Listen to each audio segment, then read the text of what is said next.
ধন্যবাদ আমার ছোট ভাই, প্রিয় সাংবাদিক ও অনুসন্ধানী সাংবাদিক। আমি ফরাদাবাদ ইউনিয়নবাসীর পক্ষ থেকে এবং এলাকাবাসীর পক্ষ থেকে এলাকার সবাইকে আমি সালাম জানাচ্ছি, ধন্যবাদ। ব্রিজটা অত্যন্ত পীড়াদায়ক আমার জন্য ছিল। আমি চেয়ারম্যান থাকাকালীন এটা ওকে, এখানে আরো অনেক ব্রিজ এটা পিআইউর ফান্ড থেকে হচ্ছে না বিদায় ওনাকে আমি বলছিলাম, উনি পরে চেষ্টা করছিল, পরে আমি চেয়ারম্যানশিপ চলে যাওয়ার পরে আর এখানে কেউ তদবির করেনি, এই জন্য এই ব্রিজটা হয়নি।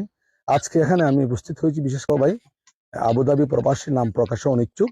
উনি ফরাদাবাদে প্রায় 20টার মতো ঘর গরিব দুঃখী মানুষকে বেঁধে দিয়েছেন, 1 লাখ থেকে 2 লাখ। এটা তো অনেক আগের ব্রিজ।